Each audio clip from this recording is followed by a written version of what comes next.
안녕하세요. 한 주간 전도 집회가 있었습니다. 새로 참석하신 분들 오늘 주일날 뵈니까 최종 합격자 보는 것 같아서 더 반갑습니다. 함께 기도하시겠습니다.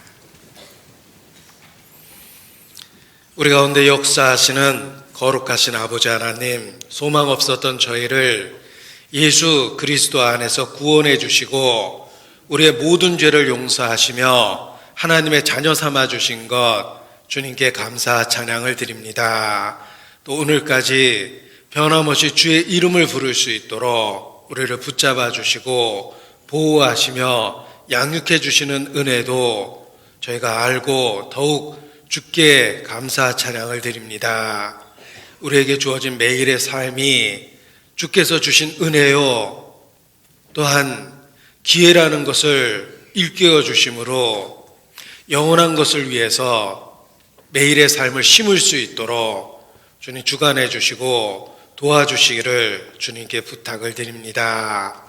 무엇보다 우리를 구원하신 것처럼 또 다른 영혼에 대한 열정을 갖고 그들을 주님께 인도할 수 있도록 우리를 사용해 주시고 또 역사해 주시기를 주님께 기도합니다. 주 예수를 믿으면 너와 내 집이 구원 얻으리라는 그 약속의 말씀이 가정에 이루어져서 주님만 섬기는 임마누엘 가정, 복된 가정이 될 수 있도록 함께하여 주시옵소서. 노아와 그의 가족들을 기억하시고 방주를 이끄신 것처럼 또 아브라함을 생각하사 롯과 그에게 속한 자를 소돔 고모라에서 이끌어내신 것처럼 우리에게 속한 자 한 사람 한 사람을 기억해 주시고 우리를 통해서 주의 은혜를 베풀어 주시기를 주님께 기도합니다. 하루하루의 삶 속에서 희생하고 수고하며 섬기는 삶을 살 수 있도록 일깨워 주시고 또 도와주시기를 주님께 기도합니다.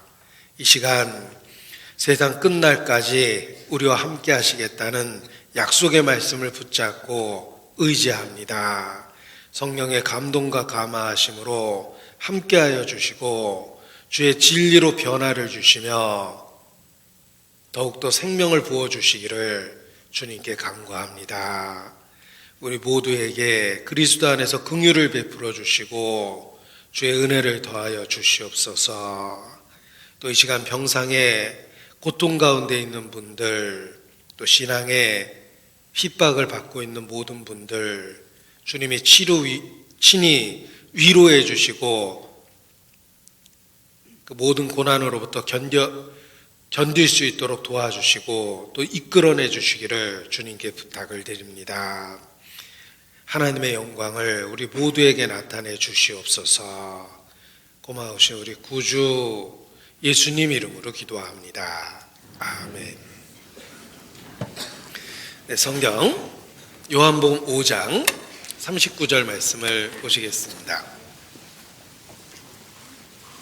요한복음 5장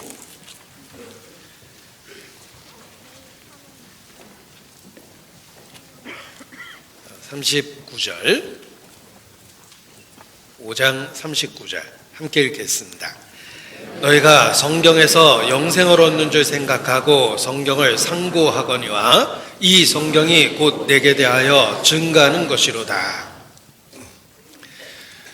하나님은 생명의 원천이십니다. 따라서 우리가 생명을 누리는 매일의 삶, 그 뒤에 보이지 않는 하나님의 손길이 있습니다. 지금도 우리가 그를 힘입어 기동하며 있느니라 말씀하셨습니다. 우리가 이 땅에서 살 수 있도록 하나님은 해마다 추수의 기쁨을 허락해 주십니다. 그 추수도 역시 생명활동을 주관하시는 하나님이 베푸시는 은혜입니다. 그가 지나간 세대에 자기의 길을 다니게 묵인하셨으나 자기를 증가하지 아니하신 것이 아니니 하늘로서부터 비를 내리시며 결실기를 주시는 선한 일을 하사 음식과 기쁨으로 저희 마음을 만족해 하셨다라고 말씀하십니다. 하늘로부터 비를 내리시며 결실기를 주신 그 하나님, 우리가 해마다 특별히 추수 때에는 하나님의 은혜를 기억하고 하나님께 감사하는 것이 마땅합니다. 그런데 하나님은 우리의 육신이 살 수 있는 추수만 주시는 것이 아니라 또 영적 열매를 거둘 수 있는 전도할 수 있는 기회도 주십니다. 이 추수의 계절에 영적 추수라고 할 수 있는 전도 집회를 할 수 있는 은혜도 보이지 않는 하나님이 주관하신 결과이며 또 하나의 은혜라고 말씀드릴 수 있습니다. 우리가 반복되는 추수를 통해서 생명활동을 유지합니다. 마찬가지로 교회 생활 가운데 반복되는 전도 집회를 통해서 또한 우리의 영적 생명을 유지할 수 있는 힘을 얻고 존재의 이유를 깨닫게 되는 것입니다. 한 알의 밀알이 땅에 떨어져 죽으면 많은 열매를 맺는다는 말씀처럼 우리의 섬김과 희생을 하나님은 영적 추수, 전도의 결과로 갚아주십니다. 그래서 교회는 생육하고 번성하는 특징을 갖게 됩니다. 세상에 있는 모든 생명에게 주신 축복은 생육하고 번성하라 라는 축복입니다. 하물며 영적 생명에도 그러한 축복을 더하심으로 생육하고 번성하는 은혜를 주십니다. 초대교회로부터 시작됐던 이 복음의 역사가 지금까지 유지되고 있고 또한 땅끝까지 이르러 우리에게까지 이르렀고 그리고 처음과 달리 우리 자신도 성장하고 우리가 속한 교회가 성장하고 있다는 그 뒤편에 생육하고 번성케 하시는 생명의 원천이신 하나님의 은혜가 있음을 기억해야 됩니다. 그래서 더욱더 하나님께 감사 찬양을 드리게 됩니다. 우리가 집회를 통해서 복음을 전하면 새로운 영혼이 구원받을 뿐만 아니라 먼저 구원받은 성도들도 그 복음 속에 나타난 하나님의 사랑을 일깨움으로 신앙생활할 수 있는 새로운 힘을 갖게 되고 또 새로운 변화를 경험하게 됩니다. 대나무가 마디를 지어서 자라듯이 우리도 하나님의 사랑을 일깨움으로 우리의 삶에 또 하나의 마디가 지어지고 건강하게 성장할 수 있는 것입니다. 그래서 주님께서 이 좋은 계절에 또 한 번의 전도 집회를 허락하신 것에 대해서 먼저 감사 찬양을 하는 것이 마땅합니다. 그리고 무엇보다도 반복되는 집회를 통해서 혹 우리 중에 아직 구원 얻지 못한 이뤄진 영혼들이 또 한 번의 소중한 기회를 갖게 된다는 것입니다. 예수께서 제자들을 보시며 하신 말씀 중에 너희는 내가 일러준 말로 깨끗하나 다는 아니니라 이렇게 말씀하셨습니다. 이는 예수를 팔 가룟 유다를 가리켜 하신 말씀이다 라고 기록되어 있습니다. 너희가 깨끗하나 다는 아니니라. 그렇습니다. 예수님의 12제자 중에 하나는 가짜였습니다. 예수님께 직접 배운 제자도 12 중에 하나가 가짜라면 우리 가운데는 어떻겠습니까? 불행하게도 우리가 다 알곡은 아닐 거라는 것입니다.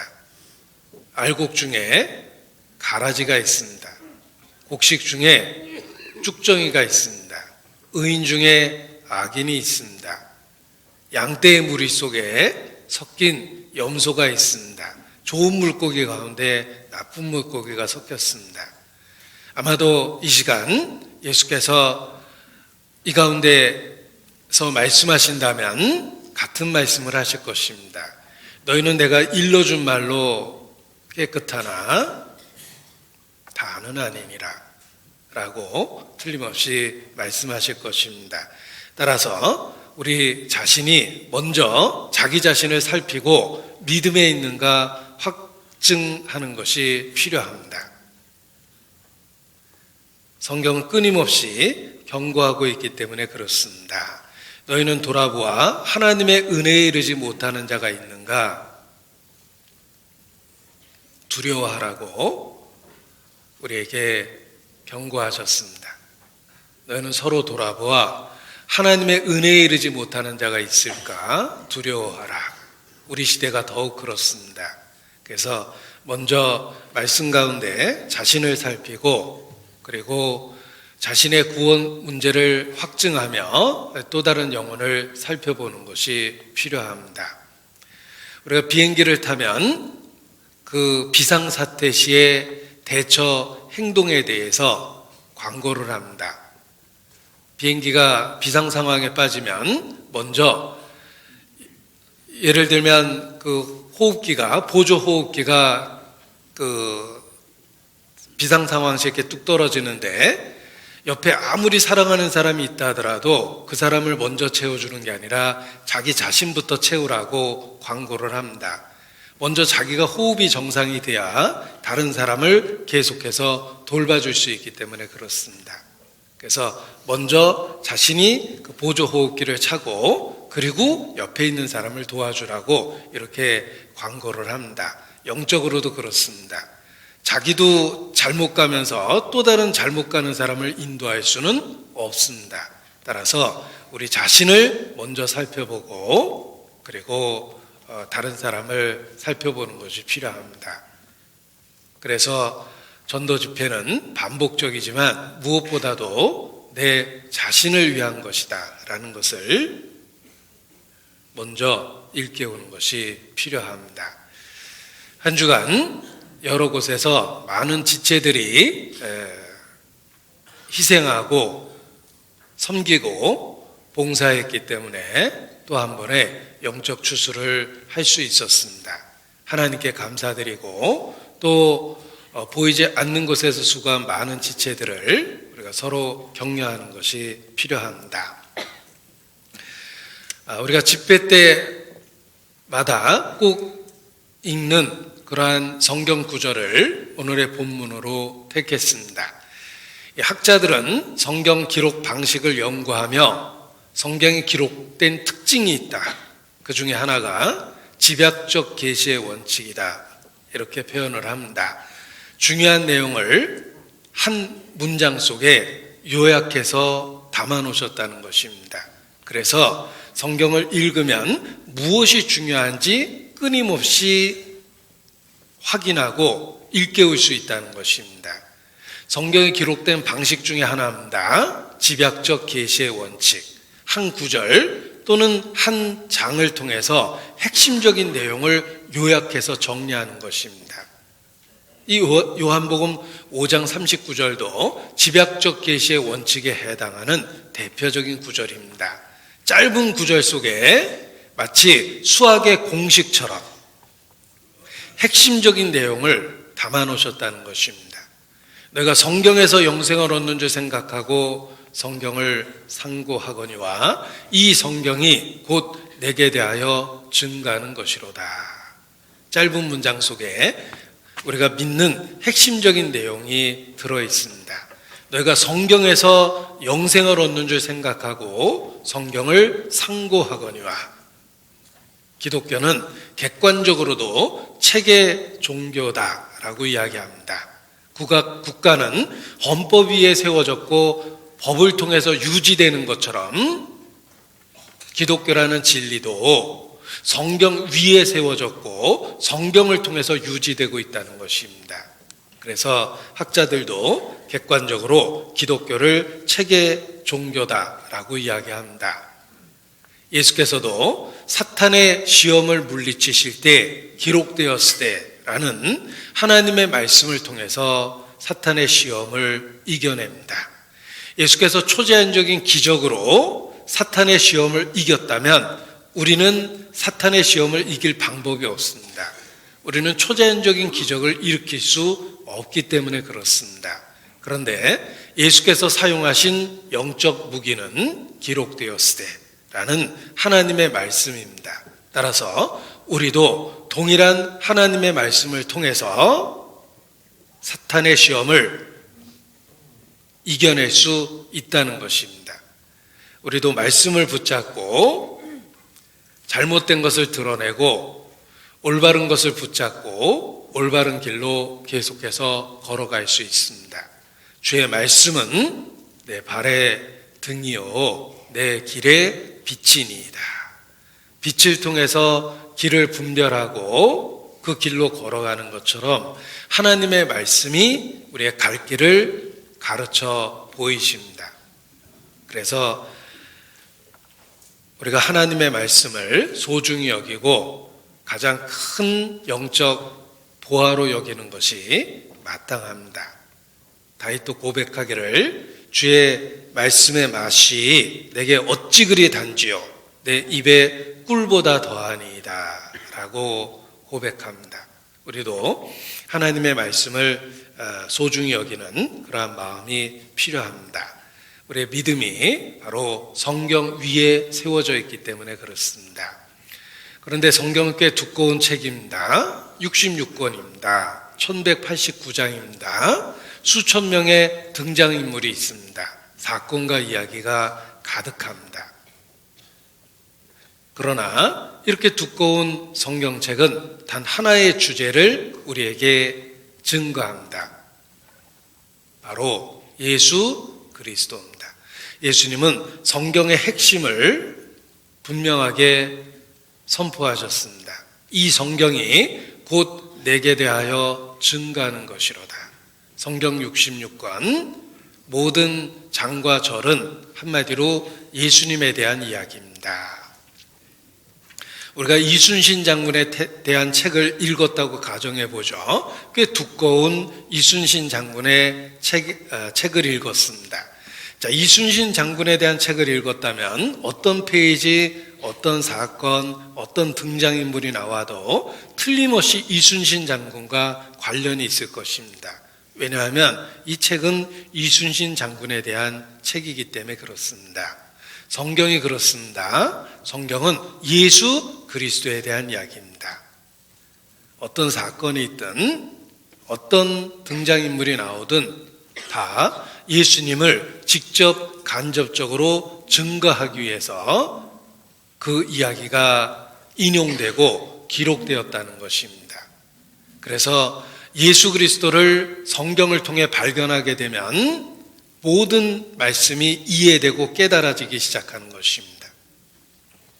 결국은 모든 성경은 예수 그리스도를 증거하고 있기 때문입니다. 우리는 파편적으로 또는 부분적으로 성경 이야기를 어디선가 듣고 지냅니다. 우리가 살고 있는 이 세상에 여러 가지 방법으로 성경 이야기가 조각나서 알려져 있습니다. 내가 여기저기서 들었던 그 이야기가 사실 성경에서 나온 이야기가 참 많습니다. 그런데 어느 날 예수 그리스도를 발견하면 부분적으로 알았던 이야기, 파편적으로 내 마음에 남았던 성경 이야기가 비로소 조립이 되고 작동이 되기 시작합니다. 부품으로만 갖고 있었던 성경적 지식이 예수 그리스도를 믿게 될 때 비로소 조립이 되고 비로소 작동이 되는 것입니다. 그래서 이 이야기도 성경에서 나온 거구나. 그리고 내가 부분적으로 접했던 기독교의 이야기가 이렇게 연관이 되는 거구나 라는 걸 깨달으며 이미 발견한 예수 그리스도에 대한 믿음이 더 확실해지는 것입니다. 그래서 부품으로 갖고 있었던 지식이 마침내 조립돼서 작동되는 것과 같다라는 그런 경험을 표현은 다를지 모르겠지만 우리 모두 하게 되는 것입니다. 자, 모든 성경은 예수 그리스도를 증거합니다. 여기 성경 해석의 비법이 있습니다. 모든 페이지에서 예수님을 찾는 것입니다. 모든 사건 속에 예수님이 들어있습니다. 모든 이야기 속에 예수님이 들어있습니다. 창세기부터 요한계시록까지 읽다 보면 예수 그리스도가 숨겨져 있고 나타나 있고 부분적으로 증거되고 있다는 걸 깨달을 것입니다. 그래서 성경 해석의 비법 이렇게 말씀드릴 수 있습니다. 모든 페이지, 모든 사건, 모든 이야기 속에서 예수 그리스도를 찾으라. 그러면 연관되어 있다는 것입니다.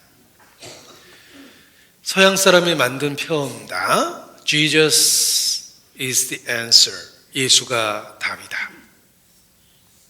분명하게 성경의 진리를 이렇게 한 문장으로 표현할 수 있습니다.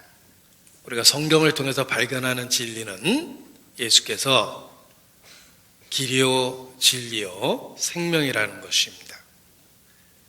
그래서 학자들은 참된 기독교는 예수님 자신이다. 이렇게 짧은 문장으로 기독교의 핵심을 표현했습니다. 영어로 표현하면 언어적 뉘앙스가 훨씬 더 강해집니다. Christianity is Christ. 기독교는 그리스도 그 자체다. 이렇게 표현을 합니다. 자, 우리가 믿는 신앙을 사람들은 기독교 이렇게 표현합니다. 이 기독교의 기독이 무엇일까? 한자로 써봤습니다. 터 기자에 감독할 독자입니다.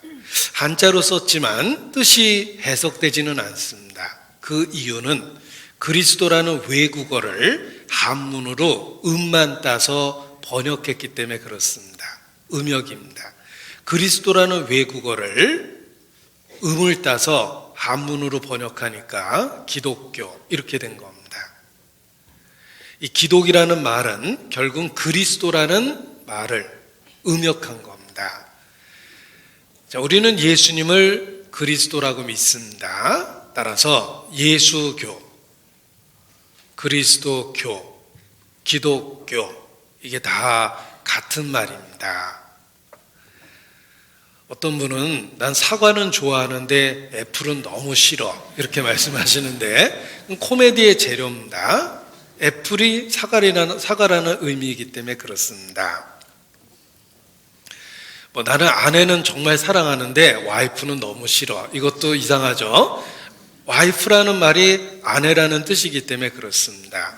예수교, 기독교, 그리스도교 다 같은 말입니다. 한마디로 예수님을 그리스도라고 믿는 종교다 이런 뜻입니다.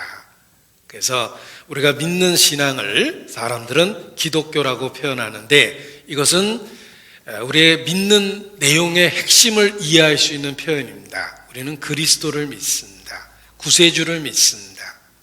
예수께서 그리스도, 그 구세주임을 믿는 것입니다. 요한복음 17장 3절에 영생은 아는 것이다 라고 선언하는데 바로 예수 그리스도를 아는 것입니다. 영생은 곧 유일하신 참 하나님과 그의 보내신 자 예수 그리스도를 아는 것이니이다.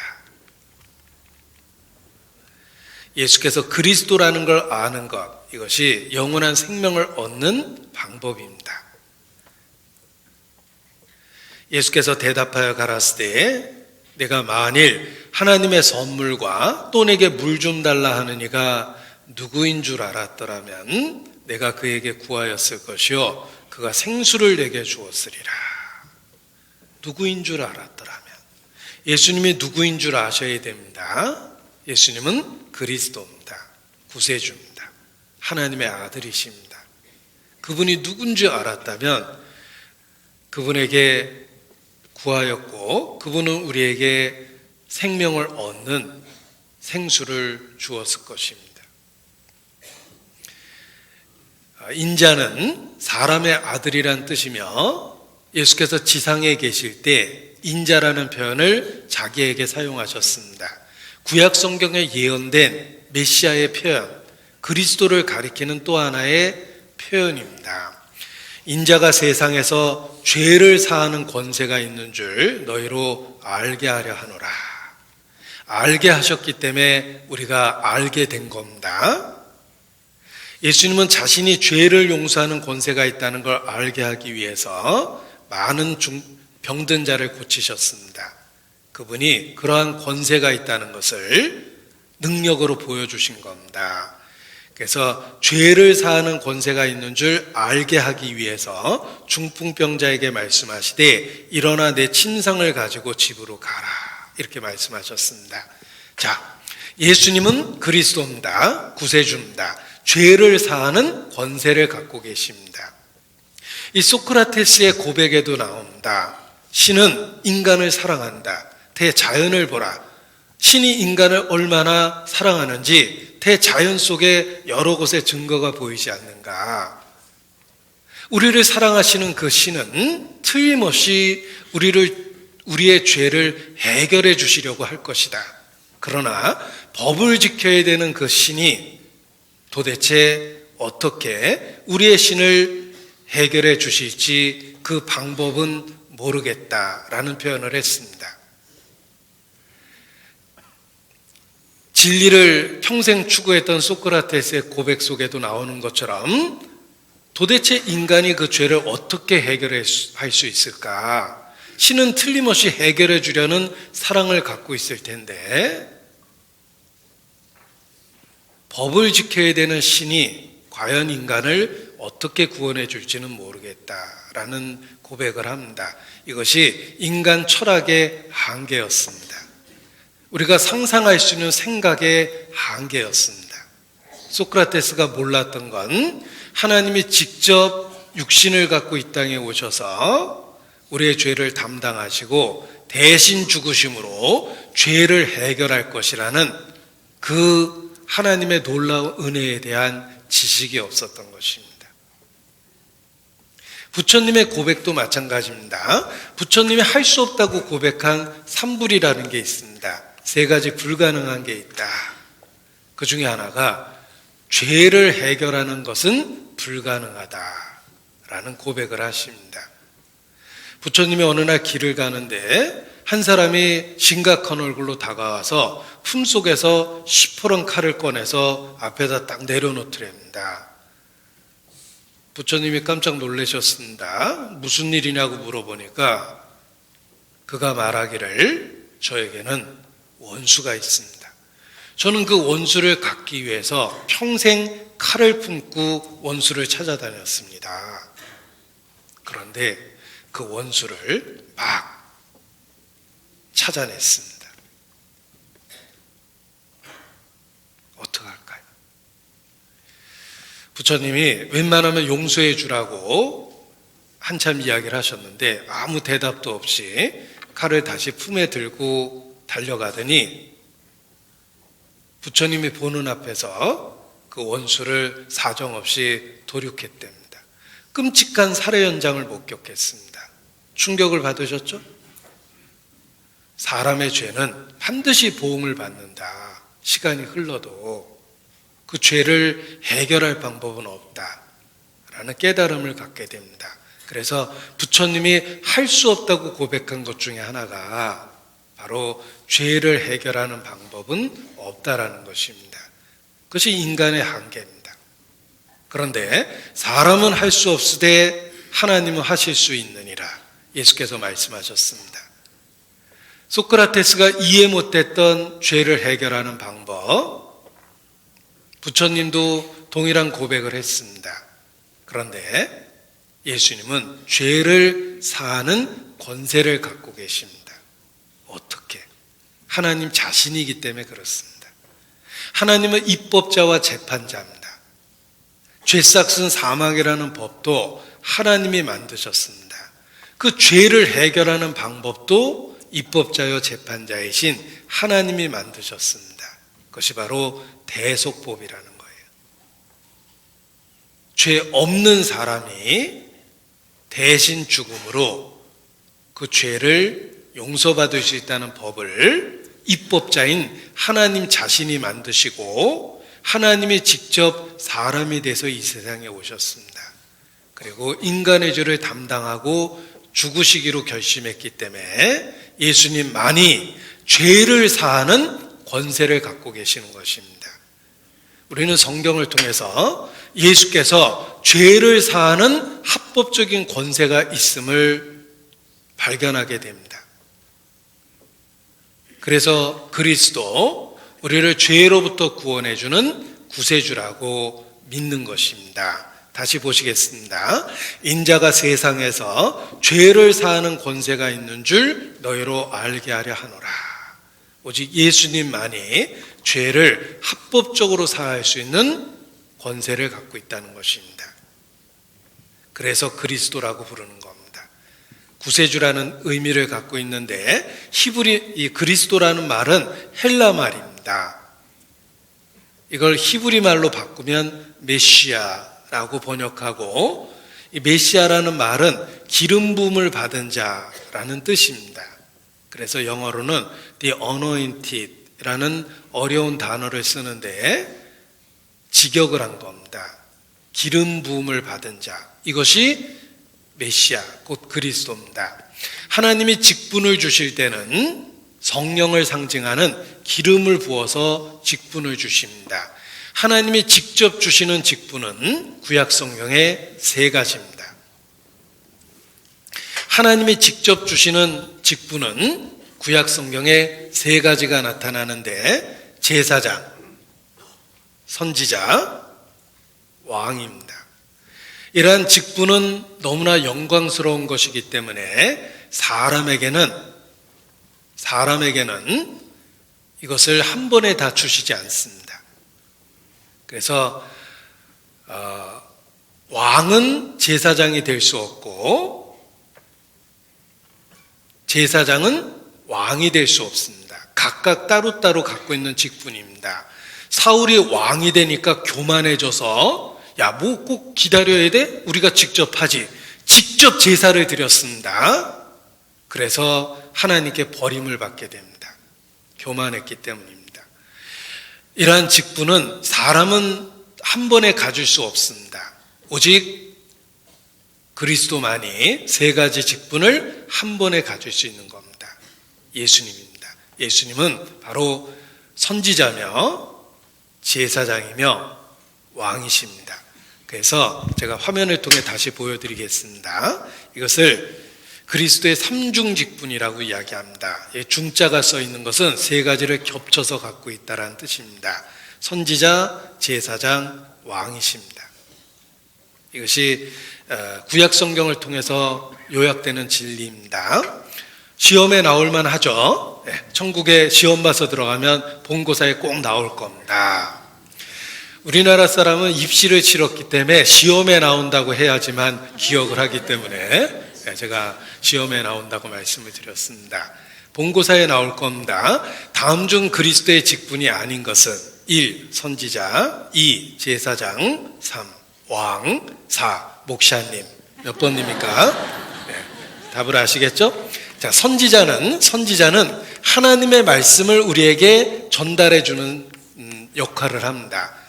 그래서 예수께서 끊임없이 하나님에 대한 진리를 우리에게 말씀하신 겁니다. 내가 주와 선생이 됐다. 예수님은 우리의 선생이십니다. 하나님의 말씀을 우리에게 전달해 주는 선생이십니다. 그런데 구약시대 선지자는 하나님의 말씀을 대언했지만 예수님은 하나님이 육체를 갖고 오셔서 직접 말씀하신 겁니다. 그래서 선지자는 이스라엘아 들으라 하나님이 가라사대 이렇게 표현을 하는데 예수님은 나는 너희에게 이르노니 라고 말씀하십니다. 선지자와 예수님이 말한 방식이 다르죠. 선지자는 하나님이 가라사대, 예수님은 나는 너희에게 이르노니. 차이점이 보이십니까? 예수님은 육체를 갖고 이 땅에 오신 하나님 자신이기 때문에 직접 말씀할 수 있는 유일한 분이십니다. 나는 너희에게 이르노니. 이는 선지자의 말과 다르다. 권세 있는 자의 말과 같다라고 유대인도 느꼈습니다. 예수님은 육체를 갖고 이 땅에 오신 하나님이기 때문에 직접적으로 하나님의 말씀을 하실 수 있었던 겁니다. 자, 대통령이 국민에게 뭔가를 발표하기 위해서 매번 일일이 나오는 게 아닙니다. 대통령이 매번 나올 수가 없으니까 좀 지저분하지만 대변인이 이렇게 나와서 대통령 각하께서는 이번 사태에 대해서 이렇게 말씀하십니다 라고 이야기를 합니다. 대변인은 그렇게 말할 수밖에 없죠. 그런데 대통령이 직접 나타나면 뭐라고 그럽니까? 본인은 이렇게 이야기합니다. 제가 누구 흉내낸 거 아닙니다.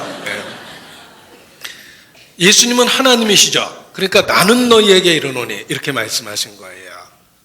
직접 말씀하셨기 때문에 그렇습니다. 그리고 예수님은 제사장입니다. 제물이 되셨고 본인이 제사장이 되신 거예요. 자신의 몸을 바치고 하나님 앞에 휘장을 가르시고 먼저 들어가셨어요. 그래서 우리의 죄를 해결하고 우리를 하나님 앞으로 인도해주는 제사장의 역할을 하십니다. 예수님은 나의 그리스도시거든요. 그리고 또 있습니다. 그리고 나의 왕이십니다. 기억하셔야 됩니다. 예수님은 나의 왕이십니다. 이 구약 성경에 반복적으로 나오는 표현 중에 영어로 쓰면 The Lord reigns 이런 표현이 나옵니다. 하나님이 통치하신다라는 단어인데 쉬운 단어로 바꾸면 하나님이 이렇게 다스린다라는 룰, 통치한다라는 그런 뜻입니다. reign이라는 단어가 다스리고 통치하다 이런 뜻입니다. 하나님은 통치하고 계십니다. 다스리고 계십니다. 이 세상의 모든 것을 주관할 왕이시라는 것입니다. 내가 예수님을 메시아라고 믿는 것은 보십시오. 예수님은 내 삶에 대한 주권을 갖고 계시며 나에 대한 결정권을 갖고 계십니다. 나에게 좌하라 우하라 할 수 있는 명령할 권리를 갖고 계십니다. 왕 밑에는 다 종이에요. 그것이 왕권의 특징입니다. 1인 통치 아래에 왕 밑에 있는 모든 신하들은 종의 개념을 갖습니다. 영의정이든 우의정이든 좌의정이든 다 왕 아래에서는 종의 개념을 갖습니다. 순종해야 될 위치에 있다는 거예요.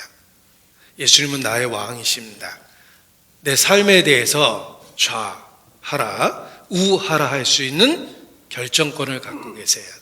그래서 내가 예수를 믿는다라고 고백할 때는 예수님은 나에 대한 결정권을 갖고 있다는 걸 인정하는 것입니다. 주님 말씀하시면 내가 나아가리라. 주님 말씀하시면 내가 멈춰 서리라. 우리도 그렇게 고백하는 게 필요한 겁니다. 자, 나는 예수님을 그리스도라고 믿습니다. 그리스도는 세 가지 직분을 갖고 있다고 그랬죠? 예수님은 나의 선지자시며 나의 제사장이며 나의 왕이십니다. 라고 고백하는 것입니다. 그래서 예수 그리스도를 믿는다라는 말을 나는 크리스찬이다. 나는 예수 믿는 사람이다. 라고 고백을 하게 되는데 그 의미는 예수님은 나의 선지자시며 나의 제사장이시며 나의 왕이십니다. 라는 것을 받아들인다는 뜻입니다. 그래서 우리 자신이 예수 그리스도를 믿는다고 할 때 성경적으로 어떤 의미가 있는지를 이해하고 있어야 됩니다. 그리스도의 삼중 직분이기 때문에 그렇습니다.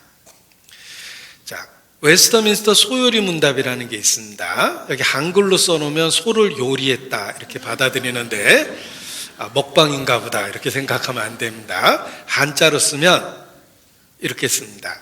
그러니까 짧게 핵심적인 진리를 문답식으로 요약해놨다는 뜻이에요. 그래서 영어로는 shorter, 짧게, 카테키즘이라고 그러는데 짧게 문답식으로 핵심적인 진리를 요약했다는 뜻으로 소요리 문답이라고 그러는데 이것은 우리가 믿고 있는 신앙의 핵심적인 내용을 역사 속에서 정리한 겁니다. 어떻게 사람들에게 쉽게 가르칠 수 있을까? 옛날 사람들은 지식이 없었습니다. 글을 읽을 수 없었습니다.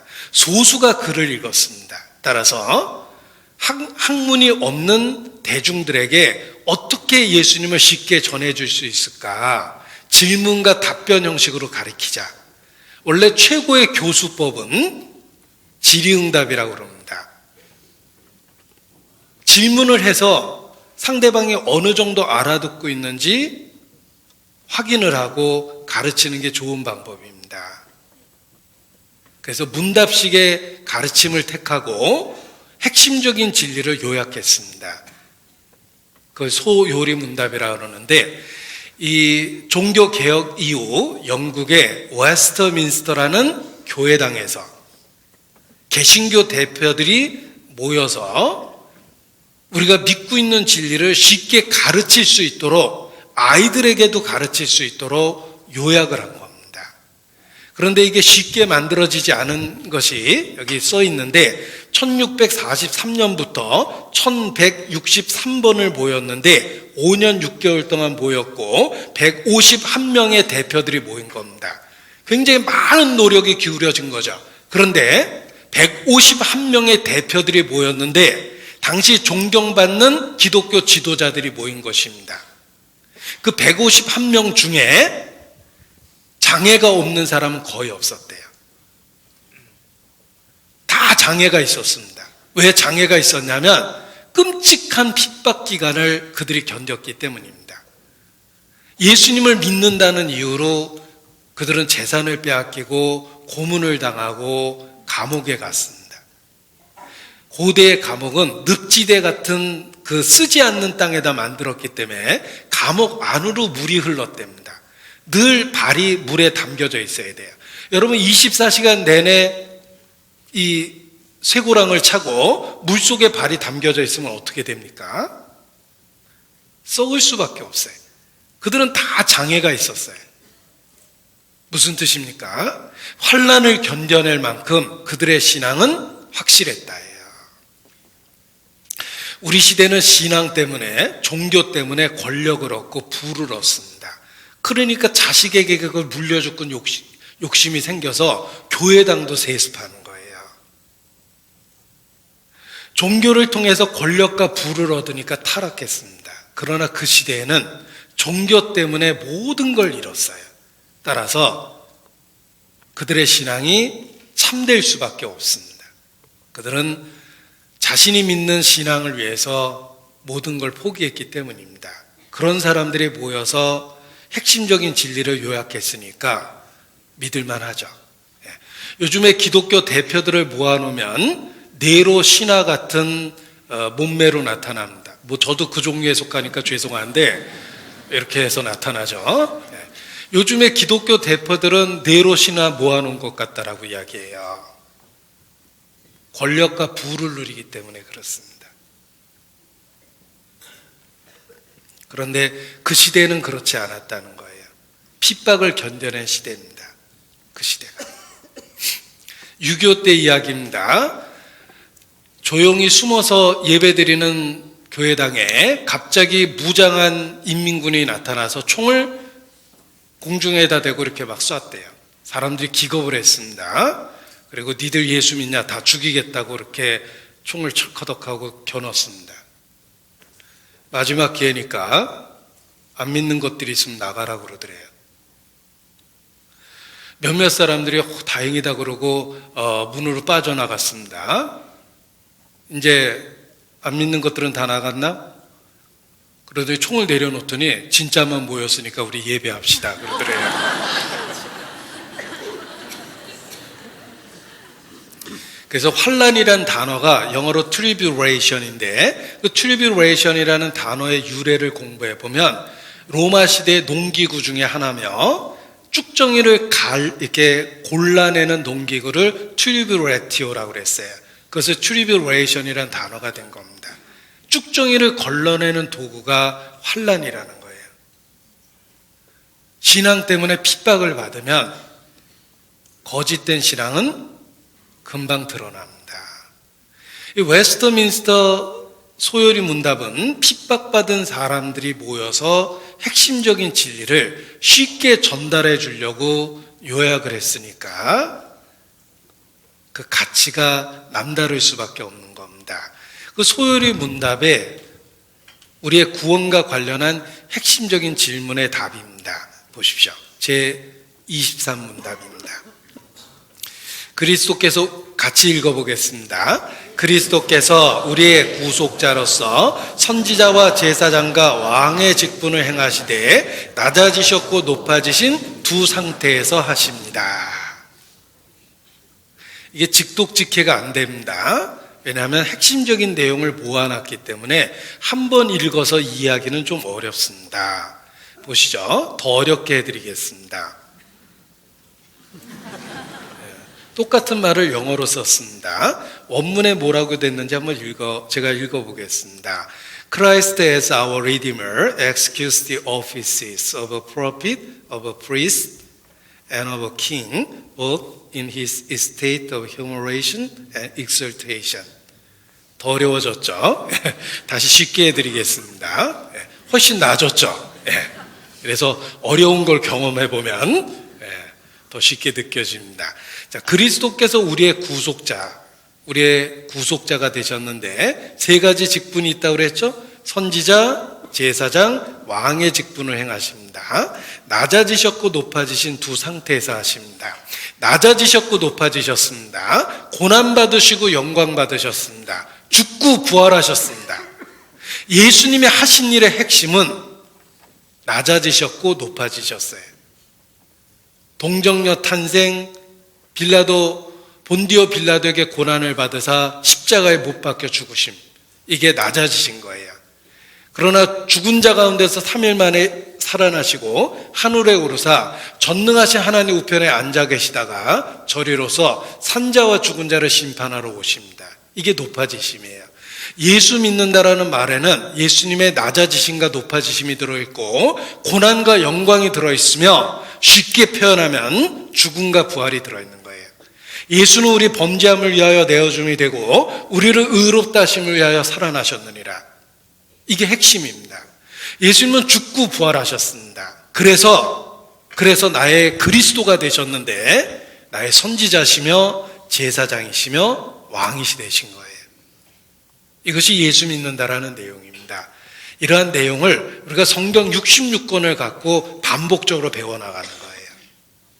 그래서 핵심을 이렇게 요약을 한 것입니다. 이왕 말씀이 나왔으니까 좀 정리를 해보죠. 그리스도를 믿는다는 것을 과거, 현재, 미래로 나눠서 생각해 볼 수 있습니다. 과거, 현재, 미래. 자, 예수 믿는다라는 것을 시점을 나눠보면 과거는 예수님이 하신 일과 관련이 있습니다. 영원한 속죄를 이루사 단번에 성소에 들어가셨습니다. 우리의 죄를 용서하셨죠. 그리고 현재는 죄를 용서했기 때문에 함께 하실 수 있는 거예요. 우리를 깨끗게 하셨기 때문에 우리와 함께 거하실 수 있게 된 겁니다. 예수님이 제자들의 발을 씻기니까 베드로가 깜짝 놀라서 내 발은 못 씻긴다고 거절합니다. 그때 예수께서 내가 너를 씻기지 아니하면 내가 나와 상관이 없느니라 라고 말씀하셨습니다. 베드로가 깜짝 놀라죠. 그러면 발뿐만 아니라 온몸도 씻어주십시오. 목욕한 자는 발밖에 씻을 게 없다 라는 말씀을 하십니다. 내가 너를 씻기지 아니하면 내가 나와 상관이 없느니라. 우리는 반드시 예수님께 씻김을 받아야 돼요.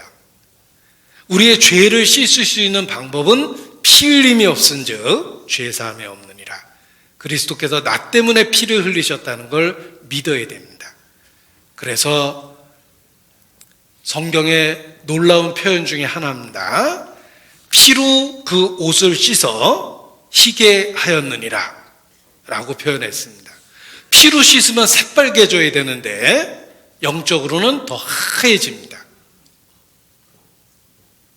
예수님의 피를 믿으면 하나님 앞에 거룩해진다는 뜻이에요. 그래서 우리는 그리스도의 피 흘리심을 믿습니다. 십자가는 나를 위해서 그리스도께서 피를 흘리셨다는 진리를 한 단어로 표현하는 거예요. 예수께서 나를 위해 피를 흘리셨습니다. 그 피에 씻어서 옷을 하얗게 했다는 말은 예수님의 피 흘리심을 믿고 죄를 용서받았다는 뜻입니다. 죄를 용서받아야지만 예수께서 나와 함께 하실 수 있습니다. 그리고 앞으로는 다시 오셔서 나를 영원한 세계로 데려가십니다. 그래서 예수님을 믿는다는 것을 과거, 현재, 미래로 구별해 보면 내 죄를 용서해 주시고 현재 나와 함께 하시며 나를 데려가기 위해서 곧 오실 거예요. 보십시오. 우리는 예수님이 하신 일을 통해서 구원의 확신을 갖습니다. 이것을 청교도들은 blessed assurance, 축복된 확신이 생긴다 이렇게 표현을 했습니다. blessed assurance, 축복된 확신이 생깁니다. 그리고 나와 함께 하시고 있다는 약속을 통해서 위로를 받고 하나님의 능력을 경험하게 됩니다. 지금도 나와 함께 계십니다. 나를 고아처럼 버려둔 게 아니에요. 내 죄를 용서하시고 나와 함께 하십니다. 그 결과 때마다 일마다 위로를 받고 능력을 받는 것입니다. 제가 힘들 때 저 스스로에게 들려주는 찬송입니다. 힘들고 지쳐 낭망하고 넘어져 일어날 힘 전혀 없을 때에 못자국 난 그 손길 내 손 잡아주시며 나에게 말씀하시네. 나에게 실망하고 내 자신 연약해 고통 속에 눈물 흘릴 때에 조용히 다가와 내 손 잡아주시며 나에게 말씀하시네. 너는 내 아들이라 오늘날 내가 너를 낳도다. 너는 내 아들이라 사랑하는 내 아들이라 위로해 주시고 능력을 주십니다. 힘들고 지쳐 낭망하고 넘어져 일어날 힘 전혀 없을 때 우리 삶이 그렇게 만듭니다. 조용히 다가와 내 손 잡아주시며 나에게 말씀하시네. 너는 내 아들이라. 그래서 위로를 경험하고 살아갈 수 있는 능력을 얻게 됩니다. 이것이 현재 예수 믿는 우리에게 베푸시는 하나님의 은혜입니다. 그리고 주님은 곧 오셔서 우리를 영원한 세계로 데려가실 거기 때문에 소망 가운데 살 수 있습니다. 지금은 내가 단칸방에서 고생한다 하더라도 내년 1월 1일에 80평짜리 복층 아파트로 입주한다 그러면 까짓거 몇 개월 견뎌낼 수 있습니다. 조금 있으면 이사 가거든요. 그렇습니다. 우리 육체가 힘들고 병들고 고통받는다 한다 하더라도 죽음 그 바로 뒤에 주님이 예비하신 완전한 영원한 세계가 있습니다.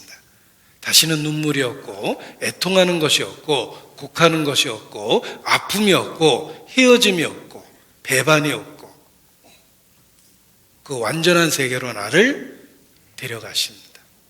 소망 가운데 살 수 있는 거예요. 보십시오. 예수님의 과거 사역과 관련해서는 예수님은 제물이 되셨죠. 나를 위한 제물이 되셨고 또한 선지자입니다. 하나님의 뜻을 말씀을 내게 분명하게 알려주셨어요. 그리고 현재는 제사장으로 지금도 나를 위해 간구하고 계세요. 그래서 내가 어떤 상황이든 나를 위해서 간구하시는 예수님이 있기 때문에 변함없이 하나님 앞에 나타날 수 있게 된 것입니다. 그리고 곧 만왕의 왕으로 세상을 다스리기 위해서 이 세상에 오십니다. 우리가 예수님을 믿는다는 것을 이렇게 한 화면으로 정리를 해본 것입니다. 그래서 이 예수 믿는다라는 의미가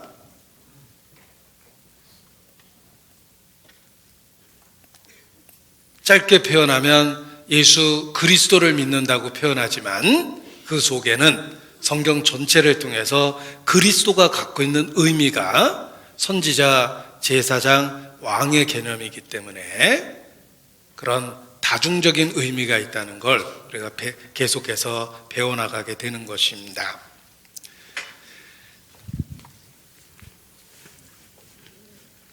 성경이 복잡한 이야기처럼 보이지만 항상 한 단어로 분명하게 요약될 수 있다는 것입니다. 이 말씀이 곧 하나님이십니다. 근데 이 말씀은 예수님을 증거하는데 예수님에 대한 무엇을 증거하냐면 예수께서 그리스도라는 사실을 우리에게 증거하는 것입니다. 모든 성경은 예수 그리스도를 증거합니다. 그리고 그 내용을 들여다보면 말씀 속에서는 예수님의 인격과 사역이 증거됩니다. 어려운 말을 쓴 겁니다. 예수님의 인격과 사역이라는 게 무슨 뜻일까? 예수님이 누구시며 예수님이 무슨 일을 하셨는가? 이것이 성경에 증거되고 있습니다. 정답을 써보면 예수님은 누구십니까? 주는 그리스도시요 살아계신 하나님의 아들이시니이다. 바요나 시몬아 내가 복이 있도다. 이것을 내게 알게 하니는 혈육이 아니요 하늘에 계신 내 아버지시니라. 베드로의 신앙 고백에 나옵니다. 주는 하나님의 아들이시니이다. 예수님은 하나님의 아들입니다. 제가 여기다 쓰겠습니다. 하나님이라는 말을 성경에 기록된 헬라어로 데오스라고 그래요. 그 데오스의 첫 글자가 이렇게 씁니다. 그래서 교회 다니는 분이 이런 약자를 잘 쓰죠. 어떤 분은 번데기 같다 그러는데 이 헬라어로 데오스의 첫 글자예요. 그래서 하나님이란 뜻으로 쓰고 하나님의 아들이십니다. 예수님은 하나님의 아들인데 무슨 일을 하셨냐면 속죄 제물이 되셔서 다 이루었다. 영원한 속죄를 이루셨죠? 속죄를 완성하셨어요. 자, 성경에 나타난 예수님입니다. 예수님은 하나님의 아들이며 속죄를 완성하셨습니다. 내가 예수 믿는다라는 말은 예수님이 하나님의 아들이신가? 십자가에 죽고 부활하심을 통해서 속죄를 완성하셨다는 걸 믿는 거예요. 그게 예수 믿는 겁니다. 자, 하나님의 아들이라는 말은 하나님이 육체를 갖고 이 땅에 오셨다는 뜻입니다. 그래서 나를 본 자는 아버지를 보았다. 자, 이렇게 설명합니다. 오래된 청교도의 설명 방법입니다. 기독교 역사 속에서 500년 이상 사용됐던 방법인데 제가 재인용해 보겠습니다. 청교도, 퓨리탄, 그들이 사용했던 방법입니다. 보세요. 사방이 꽉 막혀 있는 방에 내가 태어날 때 마치 사방이 꽉 막혀 있는 방에 태어난 것과 같다 해요. 사방이 꽉 막혀 있기 때문에 캄캄합니다. 방 안 광경도 안 보이고 바깥에 무엇이 있는지도 모르고 내 손과 발과 얼굴도 안 보였어요. 영적으로. 이게 우리가 태어날 때 영적인 모습이에요. 우리는 사방이 꽉 막혀 있는 방에서 태어난 것과 같습니다. 그런데 어느 날 이 사방이 막혀 있는 방에 창문이 하나 생겼어요. 창문이 생겼습니다. 어떤 일이 생길까요? 빛이 들어왔습니다. 빛이 들어오는 순간에 방 안 광경이 보이기 시작합니다. 내가 있었던 그 방 안의 광경이 보이기 시작하고 내 손과 발과 내 모습이 보이기 시작합니다. 창문이 생겼거든요. 더 놀라운 건 창문을 통해서 바깥이 보이기 시작했어요. 맑고 푸른 하늘도 보입니다. 해가 떠오르는 것도 보입니다. 산도 보입니다. 강도 보이고 나무도 보이고 꽃도 보이기 시작합니다. 온 세상이 다 보이는 건 아니지만 창문을 통해서 바깥 세상이 보이기 시작합니다. 자, 이렇게 설명해 놓고 예수님을 설명합니다. 예수님은 하나님을 향해서 난 창문과 같다. 이렇게 표현합니다. 그래서 영어로 windows, 창문이란 뜻이죠. windows into God. 하나님을 향해서 난 창문이다. 이렇게 표현하는 거예요. windows into God. 하나님을 향해서 난 창문과 같다. 내 인생에 하나님을 계시하는 독생자가 오셨습니다. 빛이 들어오기 시작했어요. 이 세상이 어떤 의미가 있는지 보인 거예요. 왜 하나님이 이 세상을 만드셨고 왜 이 세상에 고통과 슬픔과 전쟁이 있는지도 알게 됐어요. 예수님이 오셔서 그걸 우리에게 설명을 해준 거예요. 그리고 나라는 존재가 어떤 의미가 있는지, 어떤 가치가 있는지, 어떤 목적이 있는지를 알려주시며 더 놀라운 건 바깥 세계를 보여주듯이 하나님에 대해서 알려주기 시작했어요. 그전에는 하나님 그럼 막연했어요. 진짜 그분이 계신지 안 계신지도 몰랐고, 그분이 계신다 하더라도 어떤 캐릭터인지 몰랐어요. 그분이 어떤 분인지를 몰랐던 거예요. 그런데 예수님을 보는 순간에 하나님이 보이기 시작합니다. 나를 본 자는 아버지를 보았다. 왜냐하면 예수님은 하나님이셨습니다. 그가 말씀하시면 하나님의 말씀이었고, 그가 행동하면 하나님이 어떤 분인지가 드러나는 거예요. 우리의 행동을 24시간 관찰하면 그 사람이 어떤 사람인지 알 수 있습니다. 예수님의 행동은 하나님이 어떤 분인지를 비로소 인간이 알 수 있게끔 계시한 거예요. 그래서 예수님의 언행은 하나님에 대한 계시입니다. 나를 본 자는 아버지를 보았다. 나와 아버지는 하나이니라.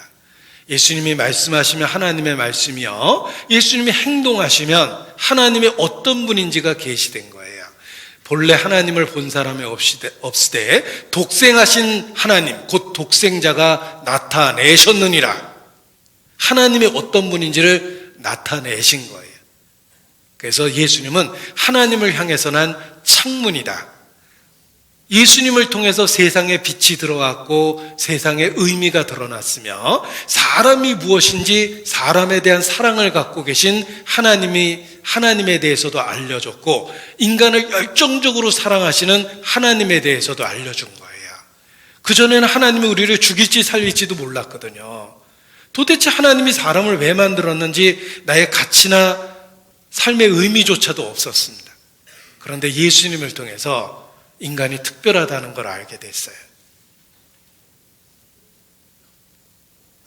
그래서 예수님은 하나님이 누구신지를 드러내는 창문과 같다는 거예요. 왜냐하면 보이지 않는 하나님께서 육체를 갖고 이 땅에 오셔서 우리가 사용하는 언어를 통해 말씀하시고, 우리가 보고 느낄 수 있는 행동으로, 삶으로 하나님을 계시하셨거든요. 그래서 예수님의 말씀은 하나님의 말씀이시며 예수님의 행동은 하나님의 어떤 분인지를 드러내주는 거예요.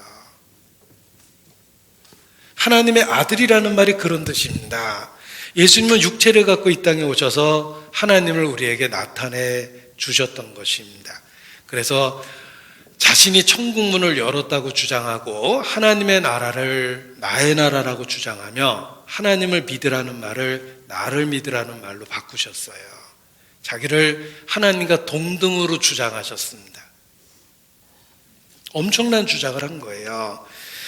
예수님을 아는 것이 하나님을 아는 것이고, 예수님을 믿는 것이 하나님을 믿는 것이며, 예수님을 영접하는 것이 하나님을 영접하는 것이고, 예수님을 사랑하는 것이 하나님을 사랑하는 것입니다. 반대로 예수님을 미워하면 하나님을 미워하는 거예요. 왜냐하면 예수님은 육체를 갖고 이 땅에 오신 하나님 자신이시기 때문에 그렇습니다. 요한일서 4장입니다. 요한일서 4장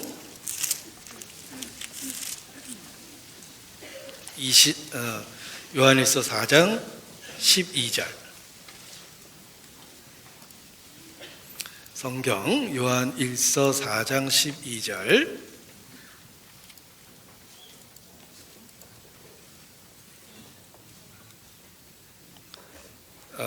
죄송합니다. 5장 12절입니다. 요한일서 5장 12절 같이 읽죠. 아들이 있는 자에게는 생명이 있고 하나님의 아들이 없는 자에게는 생명이 없느니라. 어떻게 이렇게 표현할 수 있습니까? 예수님은 하나님 자신이시기 때문에 그렇습니다. 그런데 그것을 말로만 믿으라고 했던 것이 아니라 능력으로 보여주셨어요. 죽은 자를 살리고 바람과 풍랑을 잔잔케 하고 죽었다가 살아나셨어요. 우리는 예수님이 하나님의 아들이심을 믿습니다. 왜냐하면 성경이 그렇게 증거해주고 있고 역사 속의 모든 성도가 그렇게 믿었어요. 그걸 크리스찬이라고 그러는 거예요. 그리스도인, 예수 믿는 사람이다, 이렇게 표현하는 것입니다. 나를 본 자는 아버지를 보았다. 자, 예수님은 하나님의 아들이십니다. 어떤 산부인과 의사가 환자에게 열심히 전도했습니다. 만나는 사람이라고 맨날 환자니까 전도할 대상이 자신의 환자라는 생각을 하고 진료만 할 뿐 아니라 틈만 있으면 예수님에 대해서 전도를 했답니다. 그랬더니 대부분의 산부인과 의사니까 환자가 임신한 여자들입니다. 그런데 전도하니까 대놓고 비웃더랍니다. 아유, 선생님은 산부인과 의사인데 처녀가 아기 낳았다는 걸 그런 걸 믿어요? 하고 이렇게 대놓고 비웃더랍니다. 그래서 용기 있게 난 믿습니다 라고 그렇게 대답하니까 그 환자분이 이렇게 말하더래요. 그러면 나도 이렇게 임신해서 왔는데 제가 처녀인 상태로 임신했다 그러면 믿을 거냐고 이렇게 물어보더래요.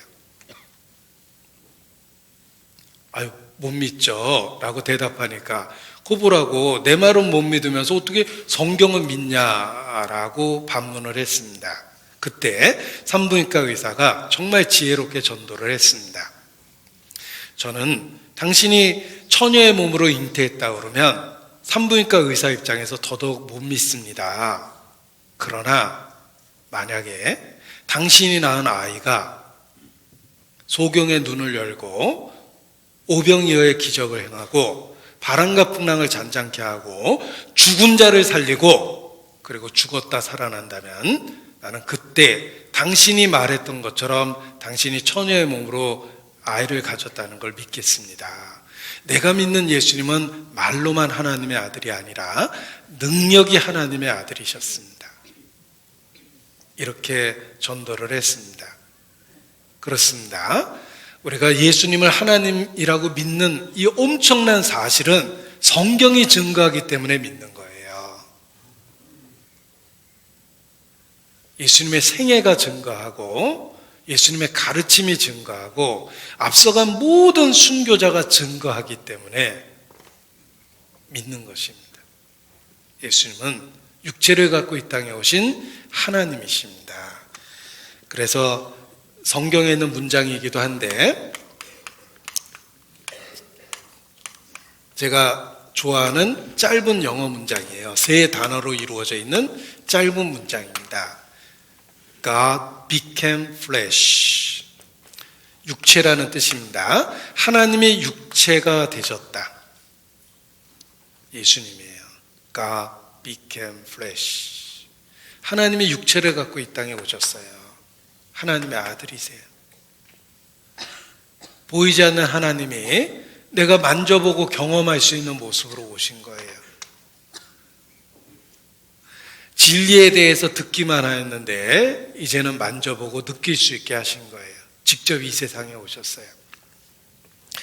우리가 이렇게 살다 보면 내가 사는 것이 아무런 의미가 없어 보일 때가 있습니다. 그러나 하나님이 사람이 돼서 이 세상에 오셔서 나와 똑같은 삶을 살아내셨다는 걸 기억해 보면 내가 아침에 일어나고 먹고 마시고 일하고 반복하는 매일의 삶이 의미가 있다고 느낍니다.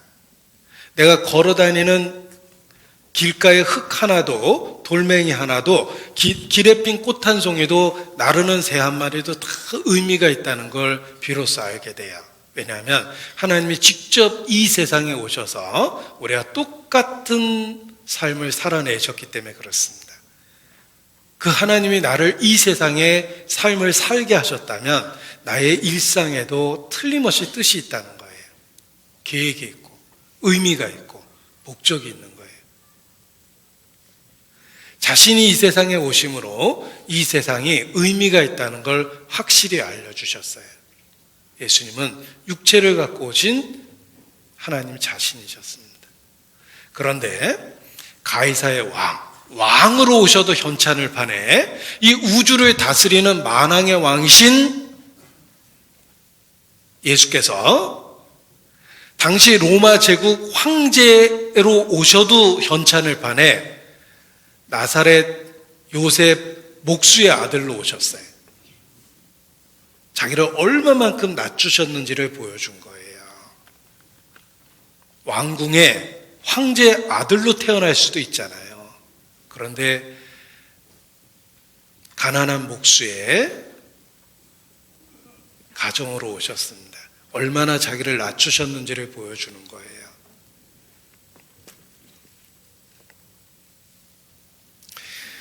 자, 그런데 하나님이 사람에 대해서 오셔서 이 세상에서 권세와 영광을 누린 것이 아니라 고난받고 죽으셨어요. 왜? 성경 그 이유를 설명해 줍니다. 우리를 위한 속죄 제물이 된 거예요. 그래서 예수님은 기꺼이 자기 자신을 어린 양이라고 부른 겁니다. 한 마리 희생 제물이 됐다는 뜻입니다. 그래서 속죄를 완성하셨어요. 그래서 우리가 예수 믿는다라는 의미는 하나님이 사람이 되셔서 속죄를 완성했다라는 걸 믿는 겁니다. 자, 이 성경에 아주 충격적인 말씀이 있는데 찾아보도록 하겠습니다. 신학자들은 신학적으로 가장 충격적 내용을 담고 있다라고 이야기합니다. 사도행전 20장 28절입니다. 찾겠습니다. 사도행전 20장 28절.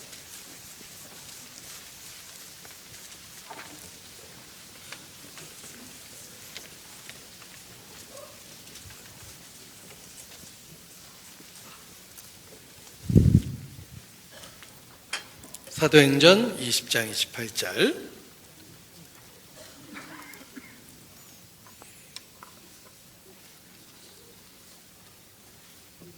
같이 읽죠. 너희는 자기를 위하여 또는 온 양떼를 위하여 삼가하라. 성령이 저들 가운데 너희로 감독자를 삼고 하나님이 자기 피로 사신 교회를 치게 하셨느니라. 자, 하나님이 교회를 얼마 주고 샀냐면 자기 피로 샀답니다. 그래서 충격적이에요. 하나님이 자기 피로 사신 교회를 치게 하셨느니라.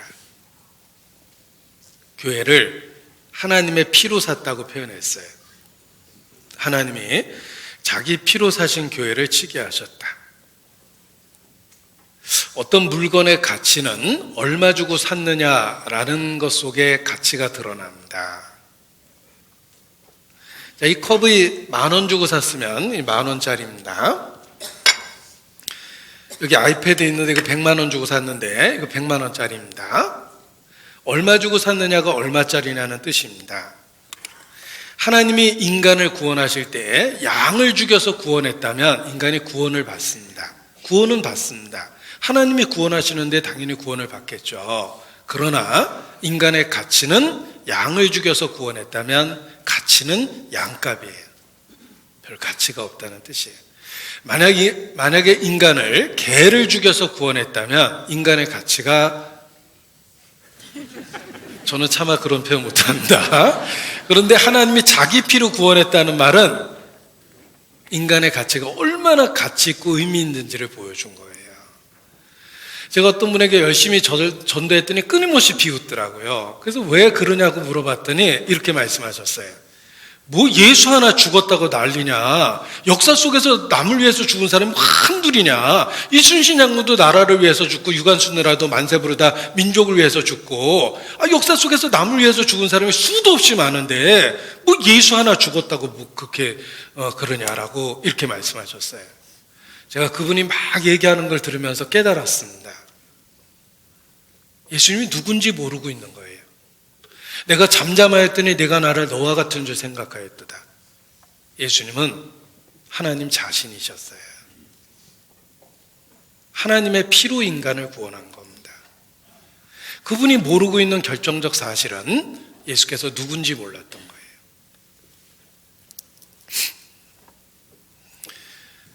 사람이 내가 내 자식을 위해서 죽는 것은 특별한 게 아닙니다. 부모라면 다 그럴 마음이 있어요.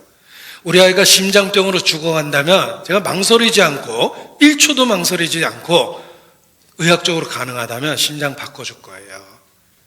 나야 좋은 시절 다 살았고 우리 아이는 살아야 되는데 망설이지 않고 심장 바꿔줄 겁니다. 내 자식이니까. 자, 그런데 여러분도 그렇게 생각할 겁니다. 그런데 옆집 아이가 심장병으로 죽어갑니다. 바꿔줄 수 있습니까? 많이 망설여지죠? 내 자식이야 그럴 수 있을 것 같은데 남의 자식은 좀 어렵습니다. 옆집 강아지가 심장병으로 죽어갑니다. 바꿔줄 수 있습니까? 말 같지 않은 얘기를 하고 있죠. 여러분, 모기 한 마리 때문에 죽을 수 있습니까? 한 마리라서 그런가? 모기 100억 마리를 위해서 죽을 수 있습니까? 여러분은 모기를 멸종시키는 쪽을 택할 거예요. 예수님은 하나님 자신이십니다. 인간을 위해서 죽으신 거예요. 피조물인, 벌레인 사람, 구더기인 인생이랴. 하나님이 인간을 보면 딱 그렇게 보이는 거예요. 그럼에도 불구하고 그 엄청난 신분적 격차를 넘어오신 거예요. 그래서 Amazing Grace, 놀라운 은혜다, 이렇게 표현하는 거예요. 신분의 격차를 넘어온 겁니다. 예수님은 하나님 자신이심에도 불구하고 기꺼이 자신이 맞는 피조물의 위치에 서서 인간을 위해 죽으셨어요. 그래서 그 사랑이 얼마나 큰지를 보여준 겁니다. 나는 여호와 보시기에 존귀한 자라. 사람이 얼마나 가치 있는지를 확실히 보여준 거예요. 그 전에는 하나님이 인간을 만들고 고생하는 걸 멀리서 지켜보고 조롱하고 있다고 생각이 들었어요.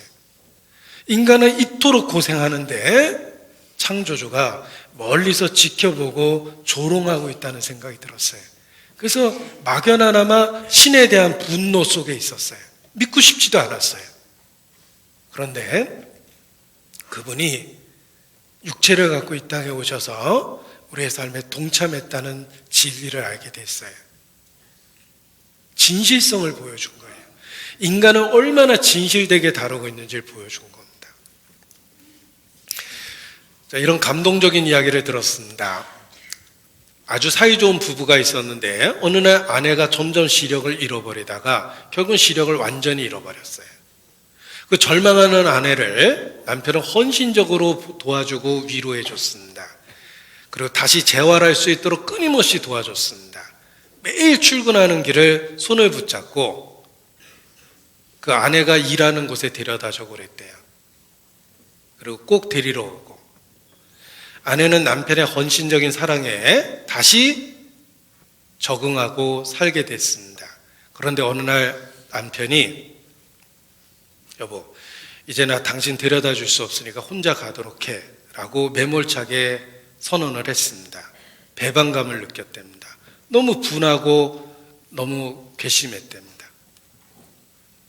그래서 이를 악물고 내가 혼자라도 살아내야지, 버텨내야지 모진 결심을 하고 혼자 출퇴근하기 시작했는데 늘 함께 다니던 길을 혼자 다니려니까 넘어지고 부딪히고 고생을 했지만 남편에 대한 배반감 때문에, 분노 때문에 악착같이 적응을 했답니다.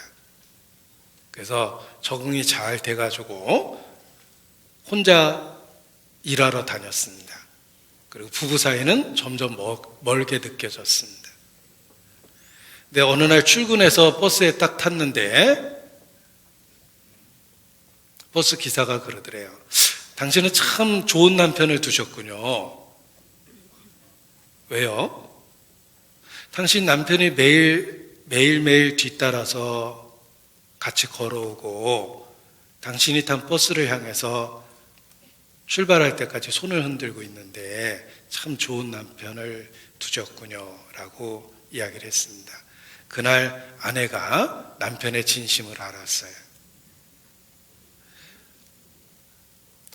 아내가 혼자 적응하기를 원했기 때문에 일부러 그렇게 혼자 다니라고 차갑게 말은 했지만 늘 걱정이 돼서 몇 걸음 뒤에서 아내를 따라다니고 아내를 지켜보고 보이지 않게 도와주고 아내가 출근하는 버스 뒤에서 버스가 출발할 때까지 손을 흔들고 그리고 비로소 자기 일을 했던 겁니다. 남편의 진심을 알게 된 거예요.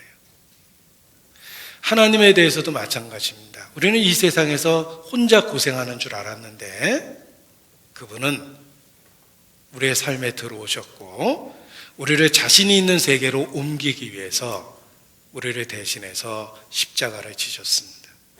그것을 예수님의 이야기를 통해서 발견하게 된 거예요. 하나님이 인간을 진실되게 열정적으로 다루고 있다는 것을 예수 그리스도를 통해 입증한 겁니다. 하나님이 자기 피로 교회를 구원하셨습니다. 그게 인간의 가치예요. 이사야서 여기 화면을 통해서 보여드리겠습니다. 이사야서 43장 25절이에요. 함께 읽습니다. 곧 나는 나를 위하여 내 허물을 도말하는 자니 내 죄를 기억지 아니하리라. 우리 죄를 기억도 안 하시겠다고 말씀하셨습니다. 그런데 이상한 건 나를 위하여, 하나님 자신을 위하여 우리 죄를 기억 안 하신대요. 곧 나는 나를 위하여, 하나님 자신이죠. 내 허물을 도말하는 자니 내 죄를 기억지 아니하리라. 하나님 자신을 위해서 우리 죄를 기억하지 않는다라고 말씀하셨어요. 그 이유는 너희는 내게 소중한 존재란다 라는 걸 입증하신 겁니다. 그래서 기꺼이 자기 피로 우리를 구원해 주신 것입니다. 하나님이 자기 피로 인간을, 교회를 사신 거예요. 나는 여호와 보시기에 존귀한 자라. 하나님은 인간을 얼마나 가치 있고 의미 있게 보시는지를 입증해 주신 거예요. 저는 예수님 만나기 전에는 내가 의미 있다거나 가치 있다거나 생각지 않았습니다. 나 하나 없어졌다고 세상이 바뀔 것도 없고 역사가 달라지지도 않습니다. 조용히 어느 날 세상이라는 무대에서 내려와도 거의 대부분의 사람들이 눈치를 못 챌 거예요. 내가 의미 있거나 가치 있다고 생각을 안 했습니다. 그러나 예수님을 믿게 되었을 때 비로소 내 존재 목적이나 가치를 깨닫게 된 거예요. 나는 여호와 보시기에, 적어도 하나님 보시기에 가치 있고 의미 있는 존재라는 걸 알았습니다. 왜냐하면 하나님이 나를 구원하기 위해서 희생한 대가가 바로 자기 자신의 피였기 때문에 그렇습니다. 찬송의 가사입니다. 감사해요. 깨닫지 못했었는데 내가 얼마나 소중한 존재라는 것, 태초부터 지금까지 하나님의 사랑이 항상 날 향하고 있었다는 것. 감사해요. 깨닫지 못했는데 내가 얼마나 소중한 존재라는 것, 내 스스로도 잘 몰랐던 거예요. 십자가는 사람의 가치를 보여줘요. 22절입니다. 이사야서 44장 22절입니다. 같이 읽어보겠습니다.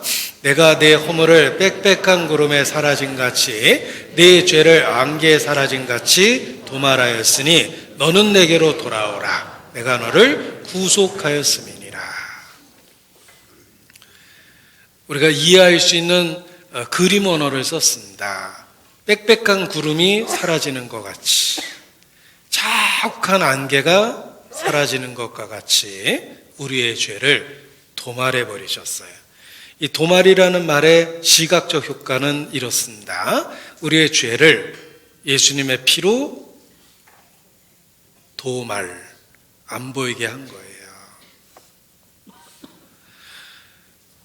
도말하였으니 너는 내게로 돌아오라. 정말 주님 돌아가도 될까요? 저 같은 사람도 받아주시나요? 도말하였다고 그랬죠? 돌아오라. 믿는 게 돌아가는 거예요. 내가 너를 구속하였음이니라.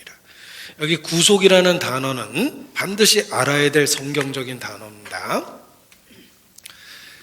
자, 좀 어렵지만 구속이라는 단어의 뜻을 알면 십자가의 의미를 명확하게 깨닫게 됩니다. 자, 구원받았다, 구속받았다라는 말을 쓰는데 차이점이 무엇인지를 한번 생각해 보죠. 자, 영어는 동사가 행동을 하거나 행동을 받거나 둘 중에 하나예요. 그래서 우리 능동형이 있고 수동형이 있다라고 이야기하는데, 수동형은 비동사 플러스 PP라고 그러죠. I am saved. 수동형이죠. 나는 구원을 받은 거예요. 구속받았다는 말은 I am redeemed. 이렇게 어려운 말을 씁니다. 근데 구원받았다는 말과 구속받았다는 차이점이 도대체 뭘까? 둘 다 동작을 당한 거예요. 수동형인데, 자, 구원이라는 말은 구할 구자에 당길 원자를 써요. 그래서 손을 내밀어서 적극적으로 건져주는 것, 이것이 구원입니다. 구원은 위기로부터 성공적으로 완전하게 벗어난 상태, 이게 성경적인 구원이에요. 내가 구원을 받았다라는 고백을 하는 것은 위기로부터 성공적으로 완전하게 벗어난 상태예요.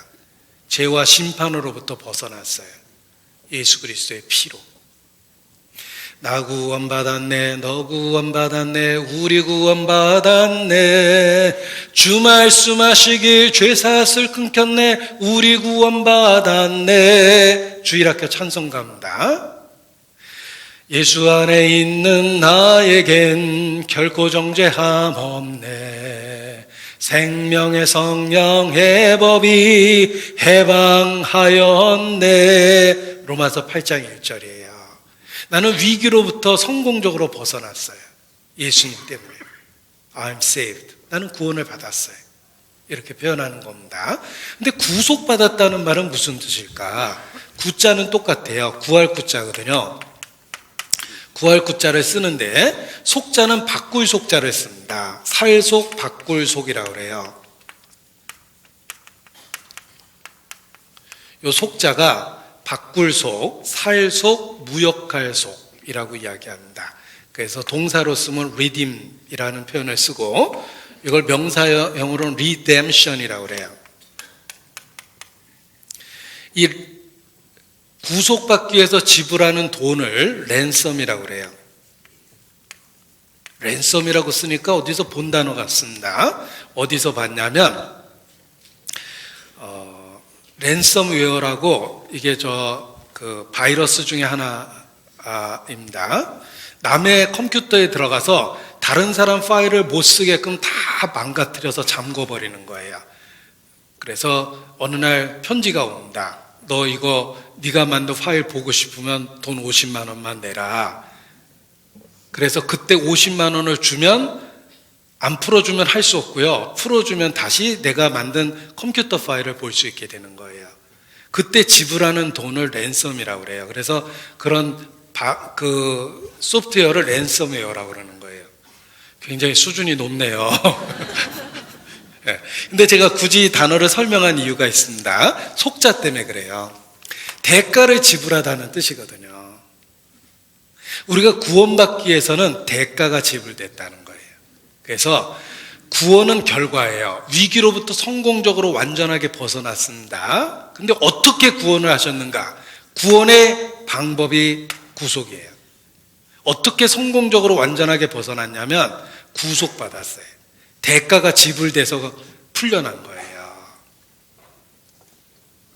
대가가 지불된 거예요.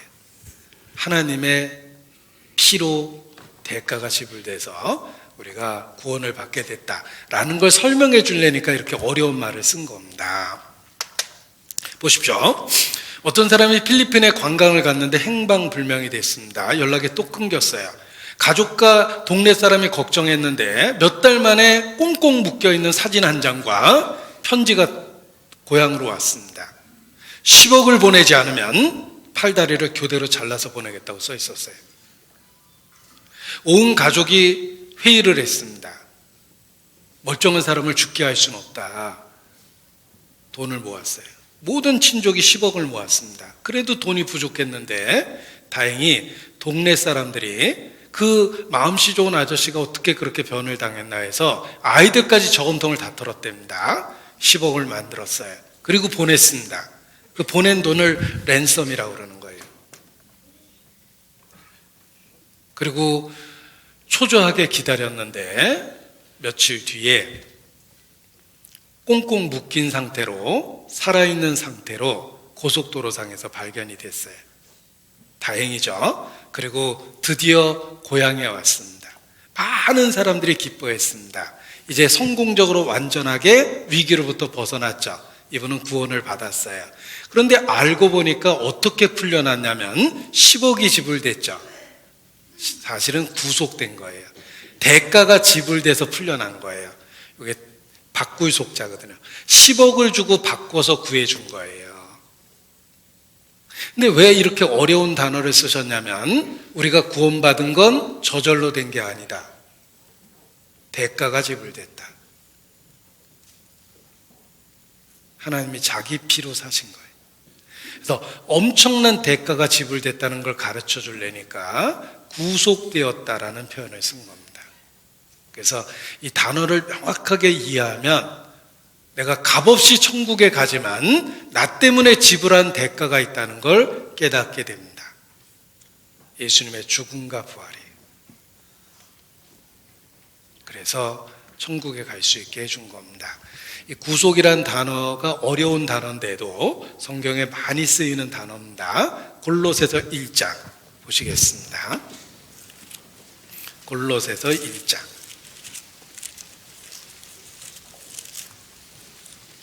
13절 14절 골로새서 1장 13절 14절입니다. 같이 읽죠. 그가 우리를 흑암의 권세에서 건져내사 그의 사랑의 아들의 나라로 옮기셨으니 그 아들 안에서 우리가 구속 곧 죄 사함을 얻었도다. 구속 얻었다 이렇게만 쓰면 못 알아듣는 사람이 많잖아요. 하나님도 걱정이 되셨어요. 그래서 쉬운 말로 바꿔놓으셨어요. 죄 사함을 얻었습니다. 그래서 성경에는 초급반 죄사함 받았다, 중급반 구원받았다, 고급반 구속받았다 이렇게 수준별로 깨달으라고 모두 다 적어 놓으셨어요. 그래서 어려운 말로는 구속받았다 그래요.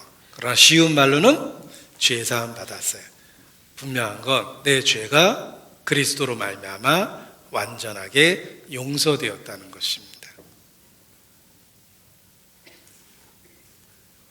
대가가 지불돼서 우리 죄를 용서하신 것입니다. 자, 13절 다시 보죠. 그가 우리를 흑암의 권세에서 건져내사 그의 사랑의 아들의 나라로 어떻게 하셨죠? 옮기셨어요. 이 옮겼다는 표현을 그림을 그려보면 이해가 갑니다. 자, 하나님은 창조주와 심판자며 율법을 갖고 다스렸는데 율법을 어기면 정죄돼요. 그런데 예수님을 믿으면 하나님은 아버지가 되며 은혜와 진리로 다스려요. 혹시 우리가 죄를 지면 책망하고 징계하세요. 보십시오. 내가 원래 율법 동네 살았어요. 율법 동네 살았는데 그리스도께서 우리를 건져내사 그 사랑의 아들의 나라로 옮기셨어요. 예. 보셨어요? 예, 옮기셨어요. 이쪽 동네 왔어요. 이제 하나님은 나의 아버지고 혹시 내가 죄를 지면 책망하고 징계는 해도 정죄는 안 하세요. 왜? 이쪽 동네 살거든요. 내가 진실로 너희에게 이르노니 누구든지 내 말을 듣고 나 보내신 이를 믿는 자는 영생을 얻었고 심판에 이르지 아니하나니 사망에서 생명으로 옮겼느니라. 이쪽 동네로 옮긴 거예요. 이 그림 잘 보십시오. 이쪽이 구약이죠. 이쪽이 신약이에요. 구약 동네가 아니라 새 언약, 전혀 다른 차원의 새로운 언약, 이쪽 동네로 옮긴 거예요. 예수님은 율법의 저주에서 우리를 해방하시고 은혜와 진리가 있는 이쪽 동네로 옮겨놨어요. 내가 혹시 죄를 지면 아들처럼 대우하시기 때문에 아버지로서 징계하세요. 그러나 정죄는 안 하세요. 예수님이 십자가에 죽으셨기 때문에. 구원을 받으면 달라지는 것은 징계가 있다예요. 보십시오. 구원받기 전에는 내가 이쪽 동네 사람이에요. 무슨 짓을 해도 하나님은 내 인생을 관여 안 하세요. 남의 자식이거든요. 경고만 하세요. 회개하라. 그래서 구원받기 전에는 내가 내 마음대로 살았는데도 아무 일 없었던 거예요. 하나님과 상관이 없었거든요. 그런데 예수님 믿으면 하나님의 자녀가 돼서 이쪽 동네로 옮겼어요. 이제 하나님은 아버지로서 내 인생에 관여하세요. 고아는 24시간 휴대폰 들고 보고 24시간 텔레비전 누워서 봐도 아무도 잔소리 안 해요. 어차피 망가지는 건 자기 인생이에요. 고아인데 뭐. 그러나 성실한 부모 밑에 있는 자식은 끊임없이 부모의 간섭을 받습니다. 아버지가 있기 때문에 그래요. 그래서 구원받은 이후에 달라지는 게 무엇이냐면 책망과 징계가 있어요. 그래서 올바로 살아갈 수 있도록 붙잡아 주시는 거예요. 제가 예수 믿기 전에는 욕을 아주 잘했어요. 풍부한 어휘로 정확한 발음으로 욕을 아주 잘했어요. 욕 잘하게 생겼잖아요. 그런데 예수 믿은 이후에는 욕 안 합니다. 왜 안 하냐면 아버지 아래에 있기 때문에 그래요. 우리 어르신 모시고 다니면서 그 앞에서 욕지거리 할 수는 없잖아요. 어른인데. 하나님을 믿고 사니까 욕하는 습관이 없어졌어요. 제가 담배가게 아들이었습니다. 저희 집에서 담배가게도 했거든요. 담배가 무한 공급되고 있었으니까 끊을 이유가 없었어요. 그런데 예수 믿으니까 뭔가 이게 안 어울린다고 느껴졌어요. 담배 피면서 성경 봐보세요. 이게 뭔가 이건 아닌데요 하니까 저절로 담뱃불이 꺼지고 담배가 멀어지게 됐어요. 하나님이 바꿔놓는 거예요. 그렇게 변하지 않았던 내가 말씀을 읽고 예수님을 믿는다고 고백하면서 변하기 시작한 거예요. 말투가 바뀌고 행동이 바뀌었어요. 하나님이 그렇게 하신 거예요. 친구들끼리 모여서 술 먹고 담배 필 때는 야, 담배 끊는 놈하고는 상종하지 말자고 독한 놈이야. 응? 담배 끊으면 독한 놈이라고 그런 친구는 사귀지도 말자고 그랬어요. 그런데 아무리 노력해도 끊어지지 않았던 담배가 예수님을 고백하고 성경을 읽기 시작하면서 담배가 멀어져요. 욕하는 습관이 없어져요. 하나님이 바꿔놓는 거예요. 그래서 교회를 어머니 같다고 표현하는데 어머니 같은 교회 안에 있으면은 하나님의 교회를 통해서 우리를 양육하시고 그리스도인처럼 점점 변화시킵니다. 제가 어려운 말 하나를 써보겠습니다. 성경은 계시라고 그러죠. 하나님이 자기 자신을 드러내 보여주신 건데 특징이 있어요. 점진적 계시예요. 조금씩 분명하게 확실하게 드러내주는 거예요. 성경을 읽으면 조금씩 확실해지잖아요. 씨앗이 자라면 싹이 되고 이삭이 되고 곡식이 되고 열매가 되는데 한 번에 쭉 자라는 게 아니에요. 조금씩 자라죠. 생명이 그렇습니다. 내가 원하는 만큼은 변하지 않았는데 분명한 건 옛날하고는 달라요. 하나님이 그렇게 하시는 거예요. 그래서 점진적으로 예수님에 대해서 계시했던 것처럼 우리의 신앙도 점점 더 자라게 하셨어요. 그래서 영적으로 갓 태어난 아이가 있고 영적으로 유아기가 있고 청년기가 있고 장년기가 있고 신앙이 자라게 하셨습니다. 어머니의 품 안에서 아이가 자라듯이 교회 안에서 자라는 것입니다. 기도하시겠습니다. 고마우신 거룩하신 아버지 하나님, 한 주간 주의 말씀을 전할 수 있는 소중한 기회를 주신 것 감사를 드립니다. 이 말씀이 우리 마음에 새겨지고 변화를 만들고 또 열매를 거둘 수 있도록 더욱 역사해 주시기를 주님께 부탁을 드립니다. 무엇보다 한 번이라도 말씀을 들었던 영혼들 기억해 주시고 주님 앞에 나오며 교회 안에서 생활할 수 있도록 붙잡아 주시기를 주님께 간구합니다. 또 여러 곳에서 수고하고 봉사할 수 있도록 격려해 주신 것도 감사를 드립니다.